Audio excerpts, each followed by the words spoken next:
행복을 창조하는 습관이라는 제목으로 지난주에 우리 불평과 감사의 언어에 대한 부분들을 같이 함께 나누었습니다. 습관이라는 것은 지난주에도 말씀을 드렸지만 거듭 반복되는 행위로서 우리의 습관이 형성이 되어지고 사소한 일들을 반복하면서 우리의 삶의 한 부분이 되어지는 것, 그것이 습관입니다.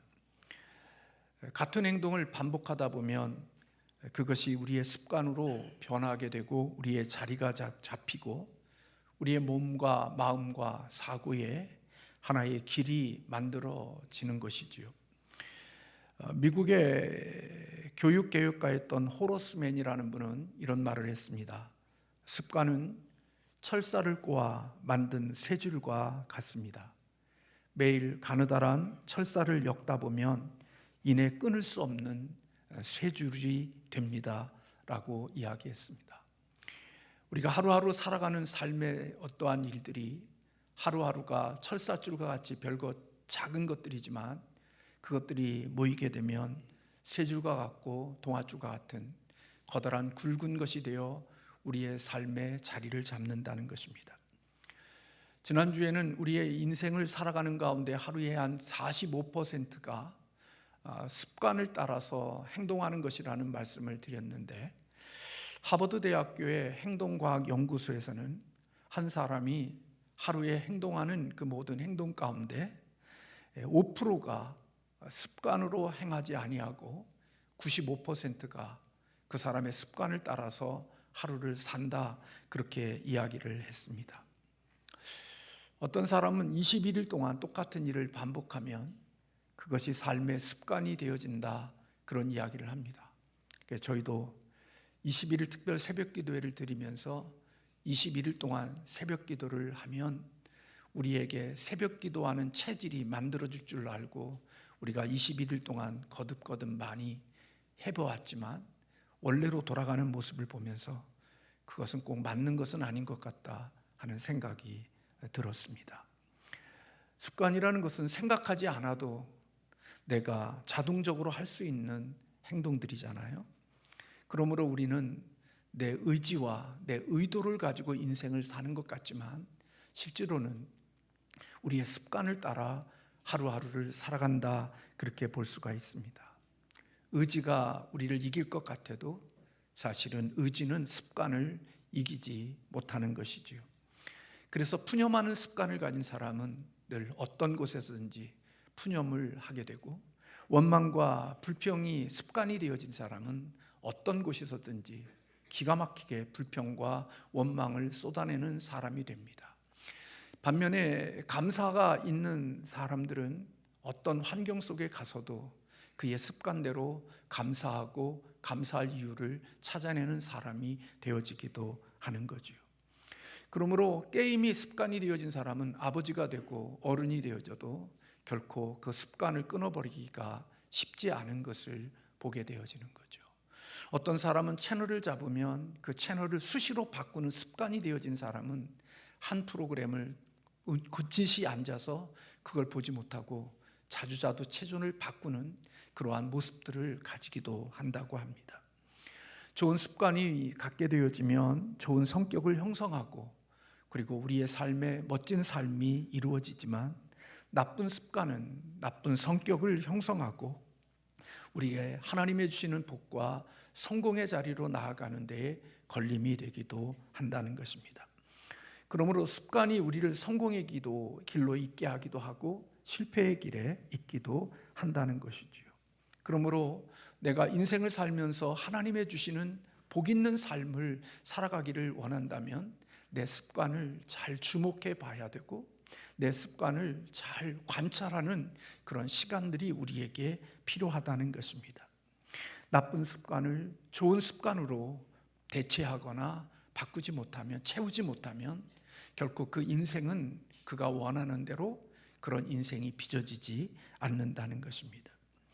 특별히 오늘 지금 살아가는 담임 목사를 비롯하여 여러분의 모두는 저나 여러분이 살아온 삶의 습관이 오늘 내가 여기에 있는 이 모습대로 있게 하신 나의 증거라고 볼 수가 있는 거지요. 그러므로 그리스도인이 좀 더 행복하고 하나님의 주시는 복된 삶을 살기를 원한다면 우리들에게는 좋은 습관을 가져야 되는데, 특별히 신앙인들은 하나님의 말씀 앞에 거역하고 불순종하는 습관을 버리고 오히려 하나님 앞에 순종하는 습관들을 길들이는 그런 그리스도인들이 되어야 하는 것이지요. 마태복음 21장 28절에 보면 두 아들의 비유가 나옵니다. 아버지가 맏아들에게 야, 너 오늘 포도원에 가서 좀 일 좀 해줄래? 그렇게 이야기했을 때 맏아들은 예, 제가 포도원의 밭에 가겠습니다, 그렇게 말하고 실제로는 포도원에 가지 않는 맏아들이 있었다는 이야기가 있습니다. 둘째 아들에게는 야, 너도 같이 가서 포도원에 가서 좀 일 좀 해줄래? 그렇게 부탁을 했는데 둘째 아들은 아니요, 나 못 갑니다, 그렇게 이야기하고 나갔지만 곧 돌이켜서 아버지가 요구하는 대로 밭에 나가서 그 포도원에서 일을 한 둘째 아들에 대한 이야기를 비유로 말씀하시면서 이 두 아들 중에 누가 아버지의 뜻을 이루었고 아버지의 마음을 기쁘게 한 것에 대한 이야기를 마태복음에서 하고 있습니다. 어떤 아들이 아버지의 마음을 기쁘게 하고 아버지의 마음에 드는 아들일까요? 아버지 앞에서는 예하고 실제로는 순종하지 않는 맏아들보다는 아버지 앞에서는 거역했지만 돌이켜서 순종하여 아버지의 뜻대로 포도원에 가서 일한 둘째 아들이 훨씬 더 아버지의 마음을 기쁘게 한 아들이라는 사실을 이야기해 줍니다. 하나님이 세우신 권위를 거역하고 불순종하며 살아가는 사람, 그것이 습관이 되어진 사람들에게는 하나님의 주시는 아름다운 복들이 그의 삶의 결과로 만들어지지 않습니다. 거역이라는 것, 불순종이라는 것은 실수하거나 몰라서 하는 것이 아니라 분명히 해야 한다는 것을 알지만 의도적으로 하지 않는 그것이 바로 거역이고 불순종인 것이지요. 그러므로 거역한다는 것, 하나님 앞에 불순종한다는 것은 몰라서 그러는 것이 아니라 다 알고 있으면서 입을 내밀고 팔짱을 끼고 등을 돌리고 의도적으로 순종하지 않는 그것, 그게 바로 거역이라고 볼 수가 있습니다. 그런데 하나님 앞에서 이렇게 불순종하고 거역하는 삶은 그의 인생에 그 어떠한 유익도 가져다 주지 못한다는 것입니다. 거역이, 불순종이 삶의 습관이 되어진 사람들, 그들은 그 삶이 어떤 삶이든지 그들이 살아가는 삶은 광야이고 하나님의 주시는 그런 부요함의 복의 자리에 이를 수가 없다는 것입니다. 최초의 사람이었던 아담과 하와, 그 또한 역시 하나님의 말씀을 불순종했고 하나님의 말씀을 거역했습니다. 그러므로 말미암아 하나님의 주셨던 에덴 동산을 잃어버렸습니다. 에덴 동산을 빼앗겨 버리고 말았죠. 불순종과 거역이 하나님의 주시는 아름답고 소중한 것들을 잃게 하는 원인이 되어졌습니다. 아담과 하와의 후손인 우리 인간은 태어날 때부터 거역하고자 하는 마음을 갖고 있습니다. 그것이 우리의 본성이라고 생각이 되어집니다. 살면서 순종하는 것보다 거역하는 것이 우리에게 더 익숙하고 거역하면서 사는 삶이 우리의 본성에 더 가깝다, 그렇게 볼 수가 있습니다. 저에게도 그렇고 여러분들에게도 그렇고 우리 인간의 죄성을 가진 인간은 누군가에게, 하나님에게나 하나님이 세우신 질서에 순종하고 살기보다는 거역하고 불순종하며 살아가는 그런 못된 습관들이 우리에게 익숙해져 있음을 발견하게 되어지는 거죠. 거역하는 동기들은 다양할 수 있지만 그 중에 한 가지는 바로 불신하는 거지요. 하나님을 믿지 못하고 하나님을 신뢰하지 못하는 이 불신, 그리고 인간의 완고함과 교만함, 이런 것들이 결국은 하나님의 말씀을 불순종하고 거역하게 하는 원인들이 되어지기도 합니다. 이 같은 불순종과 거역이 삶의 습관이 되어지게 되면 결코 그는 인생을 열심히 살아도 하나님의 주시는 아름다운 복들이 그의 삶의 공간 속에 채워지지 않게 되어져 있습니다. 그러므로 하나님이 복 주실 수 없는 습관의 불순종과 거역의 영에 사로잡혀 사단의 종으로 살아가는 우리들이 하나님의 복 주심을 받으려고 하면 우리는 성령의 능력으로 사단이 다스리는 이 불순종과 거역하는 이 영 위에 하나님의 능력으로 순종하고 그리고 하나님의 말씀을 따라 살아가는 이러한 순종들을 우리의 삶에 덧입히는 일들이 있어야 되는 거죠. 사실 나쁜 습관은 버려지지 않습니다. 없어지지 않습니다. 습관은 오랜 시간이 지나도 또 나오는 모습들을 보면 습관은 사라지지 않습니다. 우리가 이 습관을 없애버리고 습관이 좋은 습관이 되어질 수 있는 것은 좋지 못하고 나쁜 이 습관들 위에 하나님 앞에 거역하는 곳에서 순종하는 그러한 습관들로 우리의 삶을 훈련하고 거듭거듭 그런 삶을 이어가는 자들이 되어야 하는 거지요.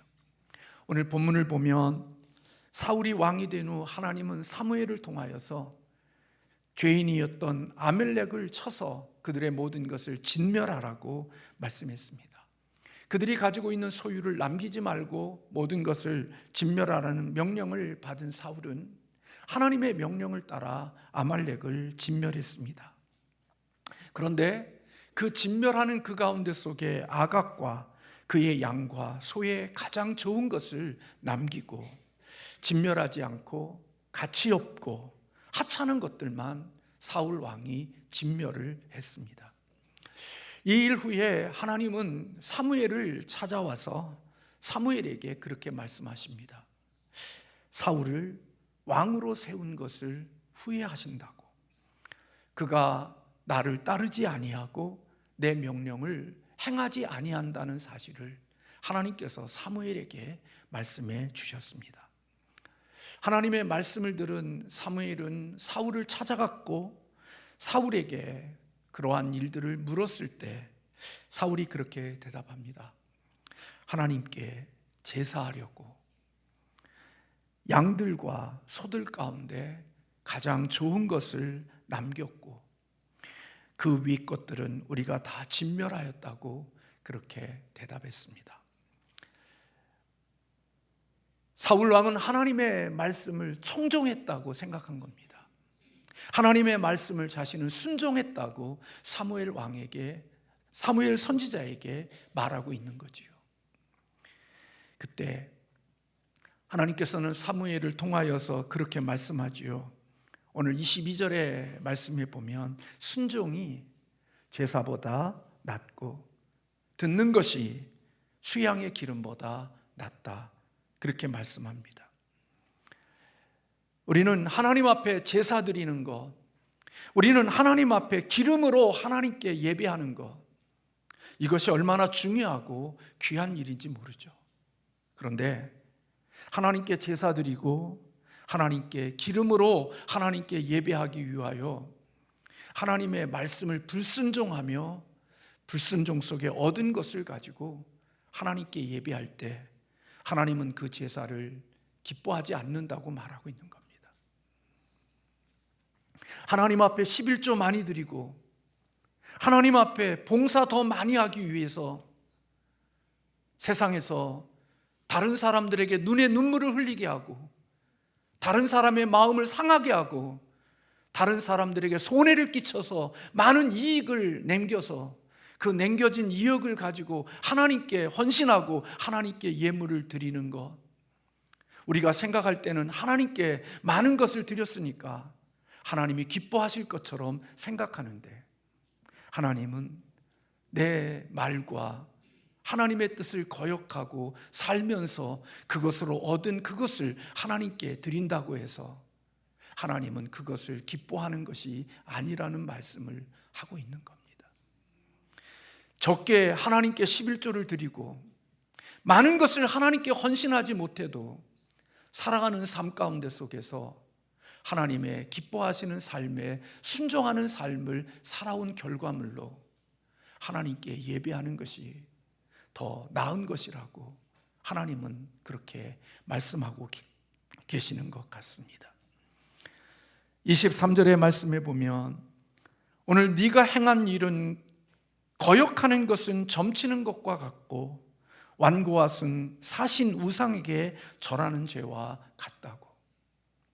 네가 하나님께 제사를 드리고 기름을 드린다고 하는데 네가 한 행위는 그것은 점치는 것과 같은 행위이고 우상에게 절하는 죄와 같은 일을 행한 것이라고 오늘 사울에게 말씀하고 있는 것입니다. 그러면서 여호와께서 네가 나의 말을 버렸기에 여호와도 너를 버려 왕이 되지 못하게 하실 것이라고 말씀하고 있습니다. 거역하는 사람의 마음속에 흐르는 것이 있습니다. 그것은 교만한 마음이고 하나님보다는 자기가 더 우선적인 마음이 그 마음속에 흐르고 있는 거지요. 오늘 본문 17절에서 그렇게 말씀하고 있잖아요. 스스로 네가 작게 여길 그때에 이스라엘 지파의 머리가 되게 하셨다. 네가 잘나고 똑똑했을 때 왕이 된 게 아니라 너 스스로 작은 자라고 여기고 겸손한 자라고 여길 때 하나님께서는 너를 이스라엘의 왕으로 세우셨다고 말씀하고 있는 것입니다. 마음이 높아지거나 그리고 하나님보다도 자기의 생각과 자기의 뜻을 더 높이 두게 되어지는 사람, 그들은 하나님의 말씀 앞에 순종하며 살기가 쉽지 않은 거죠. 하나님의 뜻과 하나님의 말씀보다는 자기의 생각과 자기의 뜻대로 인생을 경영해 가고 그런 삶이 자신의 습관이 되어질 가능성이 큰 것이죠. 그런 사람들은 하나님의 능력을 경험하거나 하나님이 주시는 기쁨을 맛볼 수가 없습니다. 순종은 하나님의 능력과 기쁨을 경험할 수 있게 하는 하나님의 중요한 거거든요. 근데 불순종과 거역하는 사람들은 하나님의 기쁨과 하나님의 능력을 삶 가운데 속에 경험하지 못합니다. 예수님이 겟세마네 동산에서 순종하시는 그 순종은 사실은 하나님 아버지의 뜻에 자신을 맡기는 순종이었던 것을 우리는 너무나도 잘 압니다. 내 뜻대로 마옵시고 내 원대로 마옵시고 아버지의 뜻대로 되기를 원하는 그런 기도, 그런 순종이 오늘 주님에게 있었습니다. 하나님은 순종을 통해서 축복하시고 하나님은 순종을 통해서 하나님의 일하시는 아름다운 방편이 되어지는 것이죠. 신명기 28장 2절의 말씀에 보면 내가 내 하나님 여호와의 말씀을 순종하면 신명기 28장에 약속되어진 그 모든 복이 너에게 임하게 되어질 것이고 내게 그 모든 복이 미칠 것이라고 말씀하고 있지요. 하나님은 순종하는 자에게 복을 주시고 하나님은 순종하는 자에게 은혜를 베풀어 주신다고 약속하셨습니다. 믿음의 조상을 생각하면 우리는 아브라함을 떠올리지요. 아브라함 믿음의 사람이었는데 그에게 나타나는 특징은 순종이었습니다. 본토 친척 아비집을 떠나라는 그 당시에 하나님의 말씀 찾아오셔서 하나님이 주셨던 말씀은 그 당시의 문화로는 본토 친척 아비집을 떠나는 것이 그렇게 쉬운 일이 아닙니다. 삶의 근거지를 다 떠나는 그것은 오늘 우리가 살고 있는 이 시대의 문화와 같지 않습니다. 그럼에도 불구하고 아브라함은 그 본토 친척 아비집을 떠나라는 하나님의 말씀 앞에 순종하죠. 그리고 100세에 얻은 아들 이삭, 너를 큰 민족을 이루겠고 하늘의 별과 바닷가의 모래와 같은 큰 민족을 이루겠다고 하는 그런 하나님의 약속의 씨앗이었던 종자와 같았던 이삭을 하나님 앞에 번제로 드리라고 할 때 아브라함은 깊은 시간을 고뇌하고 깊은 시간을 하나님께 기도한 것이 아니라 아브라함은 즉시 그 다음날 아침에 짐을 싸서 이삭을 데리고 하나님이 지정하신 모리아까지 가는 순종이 아브라함에게 있었음을 우리는 보게 되어집니다. 참된 순종은 들음에서부터 시작이 되어지는 거죠. 순종은 내가 알아서 순종하는 게 아닙니다. 진정한 순종은 들음에서부터 시작이 되는 겁니다. 하나님의 말씀이 들려지는데, 다시 말하면 하나님과 관계되어진 데서부터 순종이 시작되어지는 겁니다. 하나님이 말씀하지도 않았는데 내가 순종하겠다고, 그거 아닙니다. 순종은 하나님의 말씀이 들려졌을 때 그 들려진 말씀 앞에 내가 반응하는 것이 순종인 것이고, 하나님의 말씀이 들려진 것에 대하여 내가 반응하지 않는 것이 거역인 것입니다. 내가 스스로 이렇게 하고 저렇게 하고 그런 게 아니라 하나님의 말씀이 들려졌을 그때 그 하나님의 말씀 앞에 내가 반응하는 것, 그게 순종이고 거역인 거죠. 그것은 결국은 하나님과의 관계 속에서 시작되어지는 일이라고 볼 수 있는 것입니다. 오늘 하나님께서 아브라함이 그렇게 순종했을 때, 하나님의 말씀을 듣고 반응했을 때, 하나님은 그에게 약속하신 대로 하늘의 별과 같고 바닷가의 모래와 같은 풍성한 약속의 복을 다시 확인해 주셨고, 아브라함에게 그 복을 임하게 하셨던 것을 볼 수 있습니다. 누가복음 5장 4절과 5절에 보면 베드로의 배 위에서 말씀을 증거하신 예수님께서 그 모든 말씀을 마치신 후에 베드로에게 그렇게 이야기하죠. 깊은 곳에 가서 그물을 내리라고 예수님께서 말씀하십니다. 그때에 베드로는 밤새도록 고기를 잡고 더 이상 고기를 잡지 못하고 하루를 정리할 그때 우리 주님께서 그 배 위에서 말씀을 전해주신 겁니다. 그리고 예수님께서 이 베드로에게 이제 고기를 잡을 수 없는 가장 악조건 속에서 베드로에게 깊은 곳에 가서 그물을 내리라고 말씀하신 겁니다. 그때 베드로가 하셨던, 주님 앞에 고백했던 말씀, 우리들이 밤이 새도록 수고해도 잡은 것이 없지만은 주님의 말씀에 의지하여 내가 그물을 내리겠다고 순종하는 베드로의 모습을 보게 되어지죠. 여러분, 이것은 쉬운 일인 것 같아도 쉽지 않습니다. 저와 여러분이 예수를 믿으면서 신앙생활하면서도 순종이라는 것 너무나도 익숙한 것이고, 우리 그렇게 사울처럼 순종하고 사는 것처럼 보이지만 불순종하는 순종이 우리 하나님 앞에 우리의 삶의 부분일 수가 있음을 보게 되어지죠.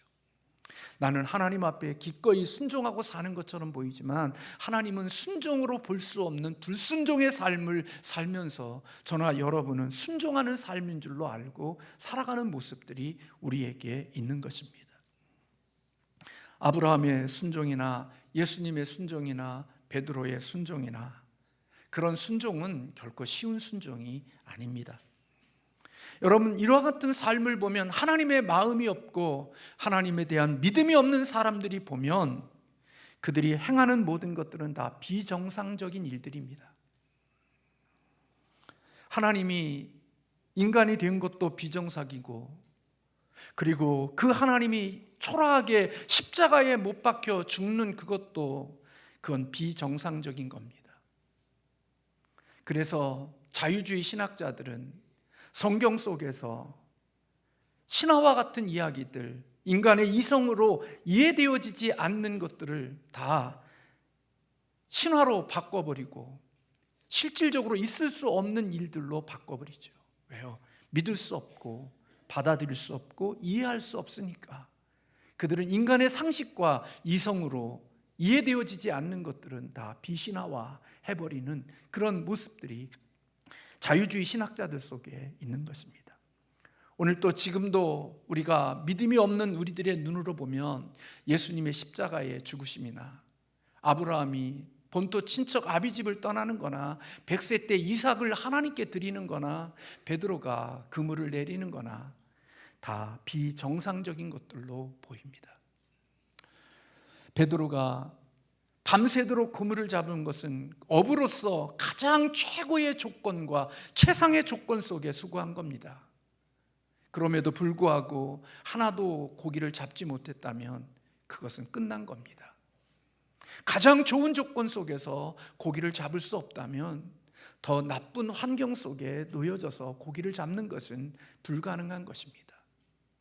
그런데 그곳에 그물을 내리라는 것은 얼마나 번거로운 일인지 모릅니다.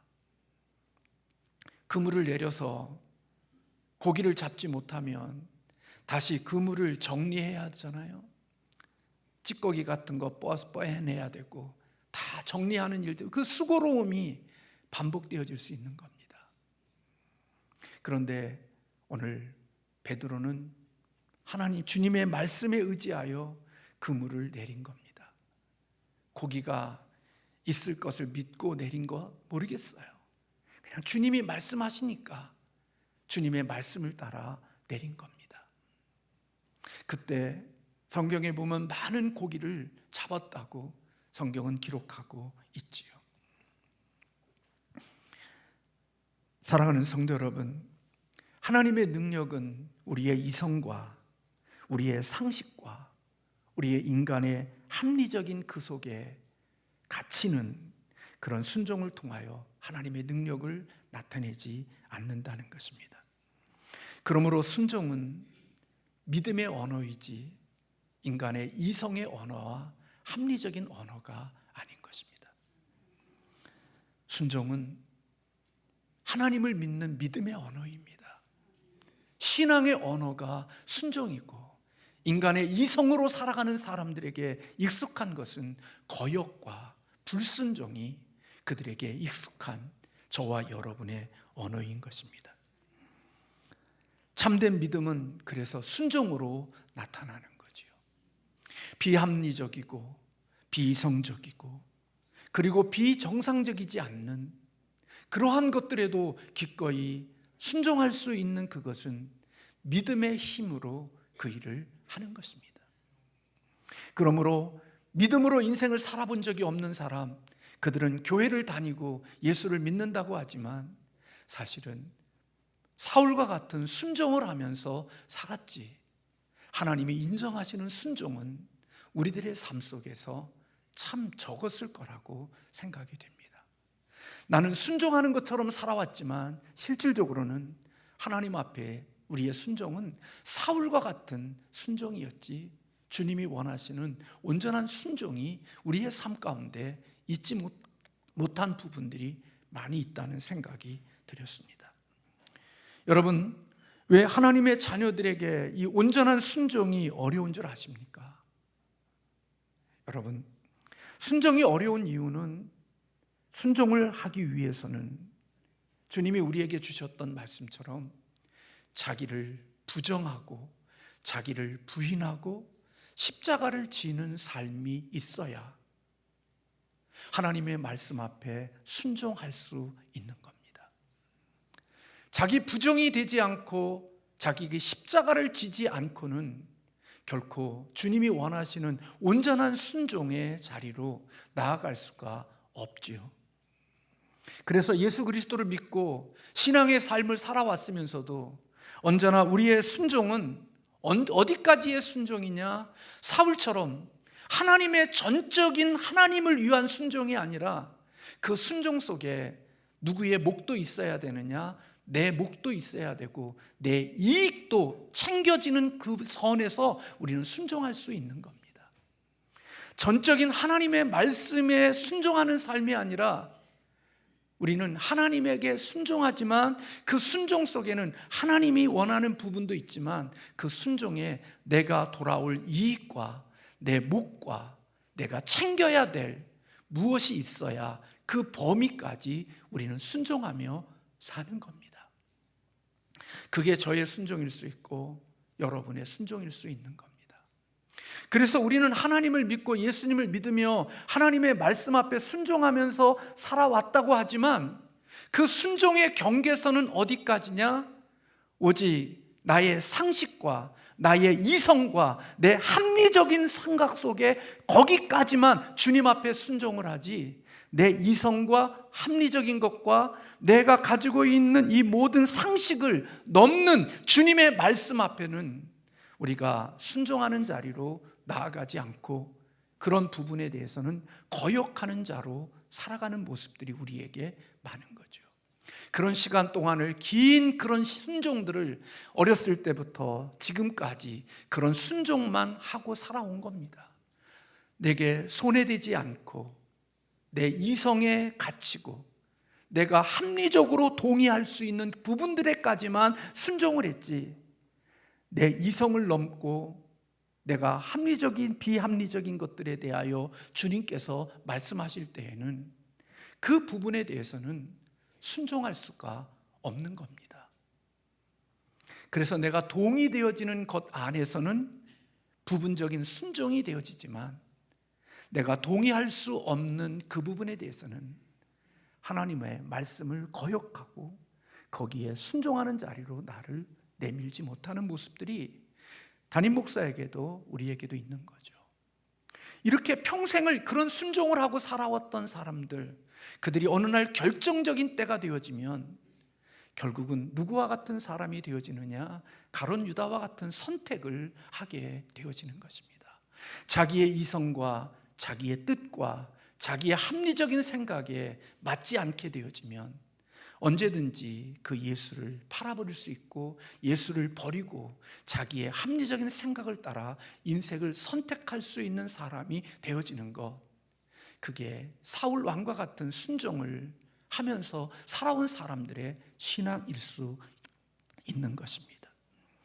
오늘 예수님을 찾아왔던, 영생에 대한 질문을 했던 부자 청년이 주님께서 어떻게 해야 영생을 얻을 수 있습니까? 라고 물을 때 이런 이야기를 하셨을 때, 내가 어렸을 때부터 그것을 다 지켰습니다라고 예수님 앞에 장담했죠.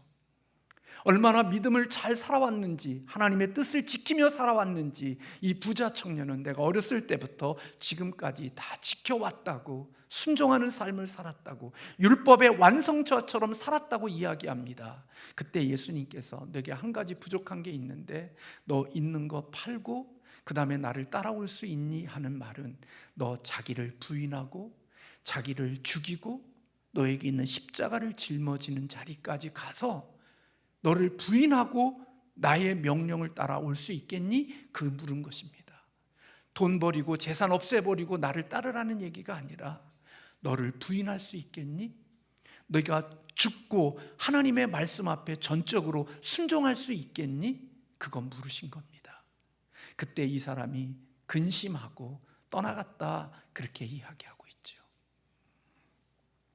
자기 부정이 없는 순종이었기에 그는 결정적인 때에 결국 예수를 떠나고 영생을 얻는 자리에 들어가지 못한 그런 불쌍한 사람이 되어졌음을 성경은 우리에게 가르쳐 줍니다. 그러므로 자신이 하나님보다 더 똑똑하고 자기의 이성이 하나님보다 더 나은 것이라는 생각을 가지고 살아가는 사람들, 그런 똑똑하고 자기 잘남과 자기 이성을 이 세상의 그 무엇보다도 우선순위에 두고 살아가는 사람들, 그들은 하나님의 말씀 앞에 순종하기보다는 거역하는 것으로 반응하게 되어질 가능성이 더 많은 것입니다. 예수를 믿고 교회를 따라 다니지만, 신앙생활을 하지만 항상 순종하는 범위는 자기 이성과 생각과 자기가 생각하고 있는 기준까지만 순종하지, 그걸 넘어서게 되어지는 순간 그는 하나님의 뜻 앞에 결코 순종하는 자로 서지 못하는 겁니다. 그래서 예수 그리스도를 믿고 살지만 순종이 자기의 뜻에 일치되어지고 자기 생각과 일치되어지고 동의되어지는 부분에 안에서만 믿음의 순종의 길을 걷지, 내 이성을 넘고 내가 생각하는 합리적인 것들을 넘어서 말씀하시는 하나님의 말씀에 대해서는 결코 순종하는 자리로 나아가지 못하고 오늘 사울 왕과 같이 그런 부분들 속에서는 거역하고 자기의 뜻을 이루며 살면서 하나님 앞에 순종했다고 우리는 그렇게 말하는 겁니다. 그러므로 여러분, 자기 또 잘남과 똑똑함을 믿고 자기의 삶의 이익을 삶의 뿌리에 두고 자기 사랑을 삶의 우선순위로 두고 살아가는 사람들, 그들은 주님을 위하여 순종하는 흉내는 낼런지 모르지만 진정으로 주님이 원하시는 말씀 앞에 순종하고 살아가는 것은 쉬운 게 아닌 것입니다. 흉내는 내고 형식은 가지고 있지만 주님이 원하시는 진정한 순종의 자리까지 나아가지 못하는 것이죠. 가끔가다 인생을 살아가면서 주변에 하나님의 특별한 복을 받는 사람들을 볼 때가 있습니다. 저 사람은 뭐 잘난 것도 없고 뭐 그렇게 대단한 것도 없는 것 같은데 어떻게 저렇게 인생이 하나님의 기가 막힌 복들이 있나? 어떻게 저런 좋은 배우자를 만나고 믿음의 배우자를 만나 저렇게 하나님이 주시는 아름다운 복이 있나? 어떻게 저렇게 생각하지 못하고 상상할 수 없는 복들이 하나님께 이어지고 있고 부어지고 있나? 근데 우리가 다 알지 못하지만 그 뒷면을 조사해 보면 그는 놀랍게도 자기의 이성과 합리적인 수준에서만 하나님의 말씀을 따라온 게 아니라 그는 자기가 이성으로 동의되지 않고 비합리적인 것처럼 보여지는 하나님이 자신의 인생 속에서 말씀하시는 부분이 있을 때 그 하나님의 말씀을 놓치지 않고 그 말씀 앞에 순종하는 삶을 살아온 사람들이었더라고요. 그래서 어느 날 특별히 하나님 앞에 합리적인 생각으로 믿음의 길을 걸어온 사람은 자기의 이성과 합리적인 수준 속에서 인생의 삶을 경영하고 그 삶을 누리지만 하나님의 말씀을 순종하면서 그 순종이 습관이 되어져서 작은 순종들이 모여 그 순종이 길이 되어지고 그것이 자신의 인생의 신앙의 길을 만들어서 아브라함처럼 너무나도 엄청난 말씀을 하나님이 주실 때 그 작은 순종들이 모여져서 자신이 습관이 되어졌기에 하나님이 이렇게 말씀하시는 것은 하나님의 뜻이 있겠지 하고 그 말씀 앞에 자신의 삶을 내놓고 순종의 길로 걸어가는 사람들, 하나님은 그런 사람들에게 하나님이 주실 수 있는 복들을 허락해 주신다는 생각이 주변을 보면서 느끼는 거예요. 저런 삶이 있었구나. 저런 삶의 연속이었구나. 그러니까 자기의 합리와 이런 것들로 인하여 인생의 길을 걸어온 사람들은 세월이 아무리 오랫동안 지나도 자신이 그런 거역에 자신은 순종하면서 살아오는 신앙인 것처럼 보이지만 하나님께서 보실 때 불순종과 거역의 삶을 살아오면서 나는 순종이라고 생각하고 살아왔던 사람들의 마지막 어느 결정적인 때가 되면 자기의 합리와 이성과 맞지 않게 되어지면 가룟 유다와 같은 선택을 딱 해버리고 자기의 살 길을 찾아 떠나는데 그것이 가장 똑똑한 길이고 가장 복받는 선택인 것 같은데 그 선택이 참 인생을 불행하게 하고 인생을 초라하게 만드는 선택으로 인생이 끝나는 사람들도 있는데 어떤 그런 순종하는 것이 삶의 연장선상에서 매일매일 만들어 길이 없는 그곳에 길을 만드는 사람들은 하나님이 어느 날 그에게 생각지 않는 너무나도 좋은 믿음의 배우자를 만나게 하시고 생각지 않는 100배의 복도 주시기도 하고 하나님이 주실 수 없는 세상의 사람이 만들 수 없는 그런 하나님의 복들을 그에게 담아 놓으셔서 합리적인 이성과 자기 부정 없이 신앙의 길을 걸어온 사람보다 초라하고 볼품없는데도 불구하고 믿음의 길을 걸어온 사람들의 마음속에 하나님이 더 좋은 것들을 담겨 놓으시는 하나님의 축복을 경험하게 하신다는 생각이 드는 거예요.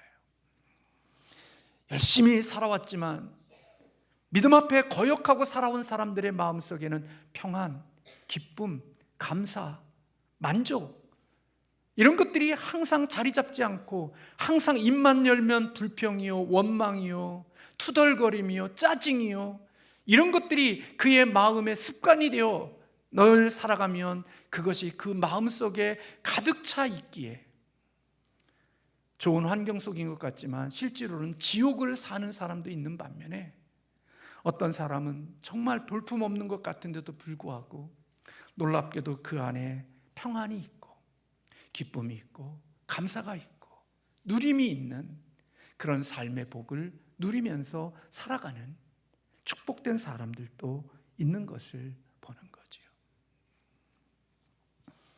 거역이 삶의 습관이 되어진 사람들, 저는 이 말씀을 준비하면서 저 자신에게도 우리의 마음의 상처, 치유받지 못한 마음의 상처는, 상처받은 감정으로 인생을 살아가는 사람들은 결코 그 상한 마음이 하나님의 말씀 앞에 순종하지 못하도록 거역에 쓰임받는 자들로 인생을 살아가기 때문에 결코 그의 인생은 하나님의 주시는 복주심이 아무리 기대하고 소망해도 그 습관은 결코 하나님의 복주심의 자리에 서지 못하지만, 그렇게 하나님의 말씀 앞에 순종하고 하나님의 뜻 앞에 자기를 부정하고 하나님의 뜻을 따라 살아온 사람은 어느 날 살아오는 삶 속에서도 하나님이 그러시겠지만 생각하지 않는 시간 속에 하나님이 너무나 귀한 것들을 그 속에 있게 하시는 하나님의 축복을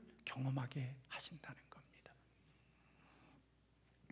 사랑하는 성도 여러분, 저와 여러분의 순종이 사울왕과 같은 순종이 되지 않기를 주님의 이름으로 소원합니다. 그것을 넘는 순종이 저와 여러분에게 있기를 주님의 이름으로 축원합니다. 목사의 말이 아니라 하나님의 말씀이라면, 여러분의 이성을 넘고 여러분의 상식을 초월해서 하나님이 주신 감동이 있다면 그 말씀 앞에 순종해 보십시오. 하나님의 놀라움을 경험하게 하시는 은혜가 있을 것입니다. 머리로 재고 사는 사람 평생 살아도 하나님 능력 경험 못합니다. 하나님의 능력은 순종할 때 많은 물고기도 있는 거고, 순종할 때 하나님의 부활도 있는 거고, 순종할 때 하나님이 많은 민족을 갖게 하시는 하나님의 기적을 경험하는 거지요. 그래서 저 자신도 그렇게 생각할 때가 있습니다. 헛똑똑이로 사는구나. 많은 사람들이 머리 좋고 자기 비상한 머리 믿고 사는데, 그렇게 아무리 자기 비상한 머리 믿고 자기 상식선에서 신앙의 길을 걸어가도 하나님을 진짜 믿고 절대적으로 하나님의 뜻 앞에 자신을 드린 사람들의 삶의 모습의 열매와 결과가 훨씬 더 비교할 수 없이 아름답고 복되다는 사실을 삶을 통하여서 주변을 돌아보면서 깨닫게 되어지고 발견하게 되어지는 것이지요. 저는 우리 삼양신성교회 담임 목사와 오늘 이곳에서 신앙생활하는 여러분들에게 이러한 하나님을 거역하고 사는 이 습관이 이제는 하나님의 말씀 앞에 순종하는 습관으로 채워지는 은혜가 있기를 주님의 이름으로 축원합니다.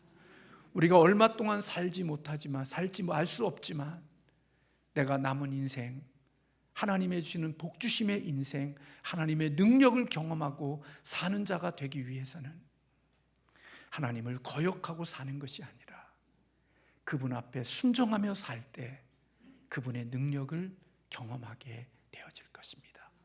기도하겠습니다.